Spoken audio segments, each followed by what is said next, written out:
Hello learners of all ages, my name is Mr. Montgomery. I teach 4th and 5th grade math, and today we're going to be talking about how to add unlike fractions.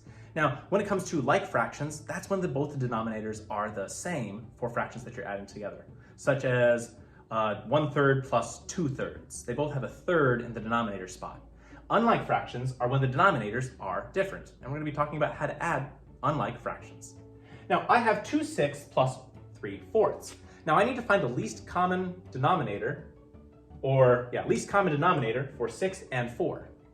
Well, another option is to multiply 6 times 4 to get a common denominator, but then you're going to have to simplify. I'm going to do it both ways, and you'll see why trying to find the least common denominator is the easiest way.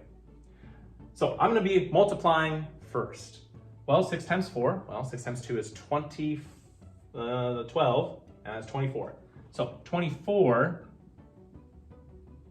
is my new denominator. Now, how I did that was I took 6 times 4 because I know if I take 6 times 4, that's going to be a common denominator, but I don't know if it's the least common denominator.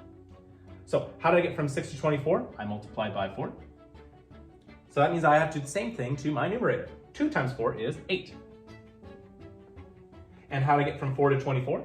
I multiplied by 6, and 3 times 6 is 18. If I add 8 plus 18, that's 18, 19, 20, 21, 22, 23, 24, 25, 26 over 24. Now I have an improper fraction that I'm going to have to use the popcorn method. So 26 divided by 24. 24 can go into 26 once. I have 2, so I have 1 and 2 24ths. 1 and 2 24ths. Now I got to simplify because 2 and 24 are even numbers. So I have to divide both of them by 2 because 2 can be divided by 2 and 24 can also be divided by 2. So that'd be 1 and 1/12. So that's what I got for my answer for the first part. Now let's take a look at finding the least common denominator. Now let's find the least common denominator by listing out all the different multiples. So I'm going to start with my largest one, 6, 12, and I know that 12 and 4 can go into 12. So 4, 8, and 12. So I know that I multiplied by 3, 4 times 3 to get 12, and 6 times 2 to get 12. So I know 12 is going to be my new denominator for both of them. 3 times 3 is 9, and 2 times 2 is 4. I'm going to add 9 plus 4, that's 9, 10, 11, 12, 13. I have 13 over 12. Got to use that popcorn method. 13 divided by 12. 12 can go into 13 one time. 12 times 1 is 12. Subtract, and I have 1 left over. Pop and top both rhyme, and I'm going to start from here. 1 and 1/12.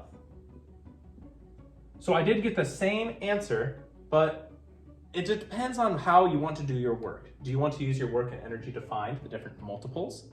Or do you want to use your work and effort to try and simplify your number? The choice is up to you. Let's do another example. I have 5/8 plus 1/4. I know that 8 and 4 can both go into 8, because if I list out the multiples of 4, I'll eventually get to 8. So 8 will be my new denominator for both of them. Now, how did I get from 8 to 8? Nothing changed. So that means nothing changes in my numerator spot for that fraction. But going from 4 to 8, I had to multiply times 2. Whatever I do to the denominator, I also have to do to the numerator. 1 times 2 is 2.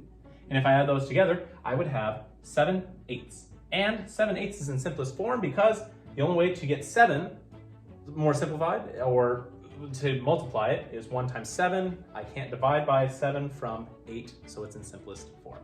Now you might run into a problem where they have a variable and your job is to fill in what that variable is. Sometimes that variable might be in the answer spot and you solve it like normal. Other times it's at the beginning of like a numerator or denominator in a fraction. So I need to work backward and try to figure out, well, what did they do? I say that my answer is 1 3/14, which 14 is a common denominator with 7 and 2. So I know that eventually they had their denominators as 14 as well when they added. So how did I get from 7 to 14? Well, what did I multiply by? Okay, I multiplied by 2. So I have to do the same thing to my numerator. 5 times 2 is 10. And how did I get from 2 to 14? Well, I multiplied by 7. And I don't know what this is. It has to be something times 7. Okay. Well, I'm going to put the symbol here, and I'm going to try and change my improper fraction back into, my mixed number into an improper fraction. I'm going to use the check mark method. Multiply going down, add going up. 1 times 14 is 14, and 14 plus 3 is 17. So now I can figure out 17 over 14 minus 10 over 14 to figure out what my missing variable is. Well, 17 minus 10 is 7. So that means that I had to take something times 7 to get 7. That means n has to equal 1.